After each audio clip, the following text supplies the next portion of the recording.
Hey guys, it's Bro You Whack. So today is a very interesting update for Overwatch because not only do we have some hero changes coming to competitive and quick play, but also a bunch of hero changes coming to Junkenstein's Laboratory. And I know some people might be wondering why they trying to balance Junkenstein's Laboratory. Well, apparently 15% of the Overwatch community is playing this game mode. And look, I love this game mode, but my god, I didn't think the Overwatch community was gonna love it that much. So what we're gonna do is that we're gonna look at the regular all hero changes that are coming to the game today, and also quickly go through all of the Junkenstein's Laboratory changes, and then talk about the meta, because it just seems like the Overwatch team is trying to shake up the meta, but they're not shaking up anything, especially with these changes that came out today. Alright, so first thing we're going to look at are all the tank changes, because this is the role that got changed the most, with Orisa, Ramattra, and Wrecking Ball all receiving changes. But for all my Orisa haters, you're going to love to hear this, because she's receiving 4 total changes,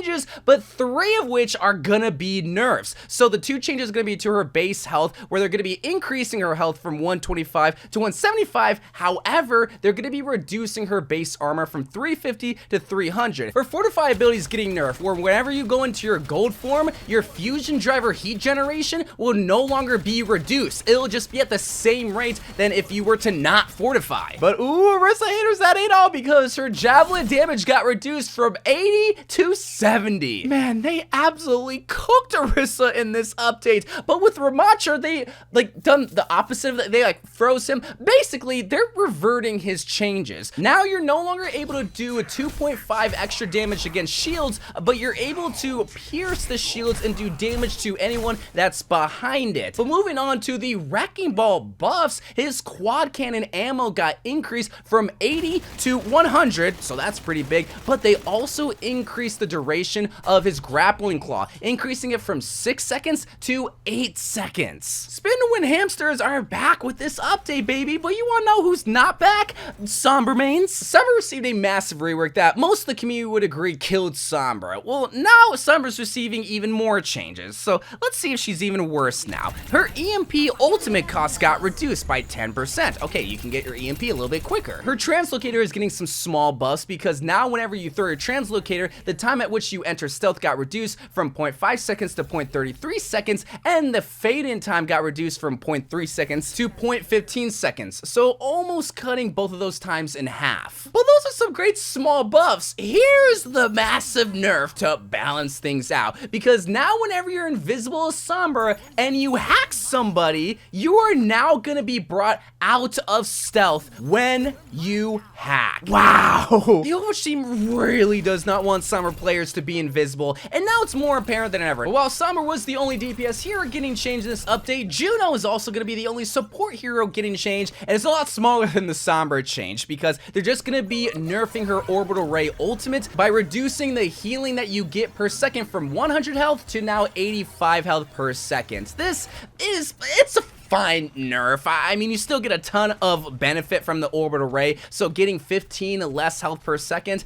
I'm fine with. For an update that is not the mid-season patch, this is pretty big. I mean, they completely nerfed Orisa and made her irrelevant. They brought Ramattra back from the dead. Well, I could have seen the vision while trying to counter, not necessarily Reinhardt, but more or less a shield. It just didn't work out in the 2 weeks that it was implemented. And for Sombra, man, it's getting tougher and tougher to see her viability, because look, I know Sombra mains are trying to adapt and trying to make her work, and they're succeeding, but at the very least, they're making Sombra a whole lot less fun and satisfying to play, which the Overwatch community loves, because they absolutely hate Sombra. But the community has also been loving Junkenstein's Laboratory, and they brought a bunch of changes to heroes, where 10 total heroes are getting changed, with each and every single one receiving numerous changes to their upgraded abilities. So let's quickly go through them. Ashe is getting 3 total changes, 3 total buffs rather, where her burn down upgrade is getting a buff, where the damage to burning targets now earns an additional 30 ultimate charge, where previously it was 25. Her Firestarter upgrade is getting a buff, where the Viper's shots on burning targets now have reduced the cooldowns of the Coach Gun and Dynamite by 7%. Previously it was at 5. And the Winston upgrade has increased the health of the shield from 300 to now 600. D.Va's just getting 1 change to her Heavy Slugs upgrade, upgrade where previously they would reduce the damage by 100%, but now they're just going to reduce the damage by 75%. Genji's getting a whole Bible list of changes that I'm just going to have to read straight from it. So his press advantage upgrade, the Shuriken critical hits now increase attack speed by 3%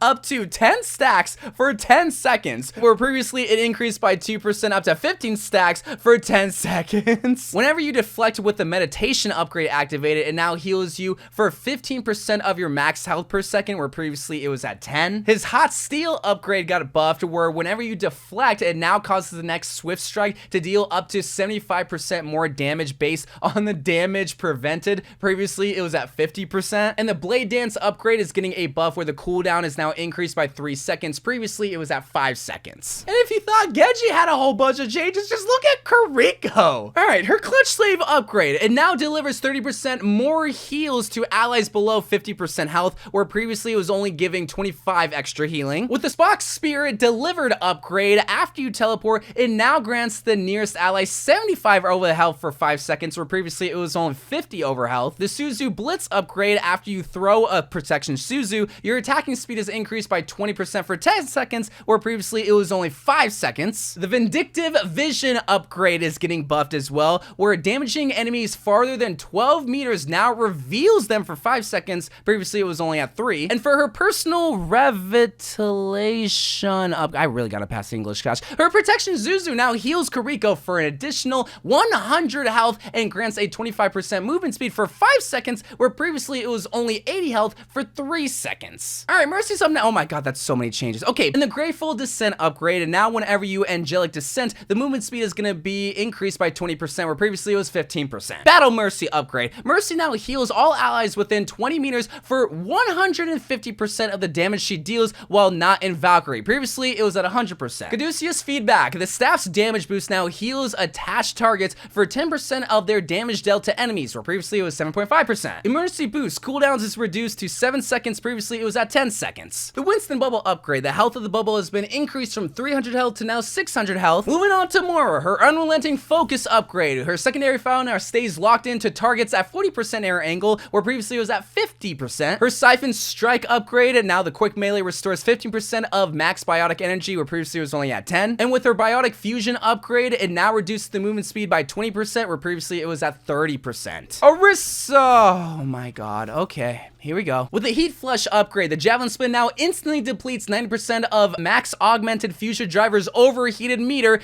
where previously it was at 50%.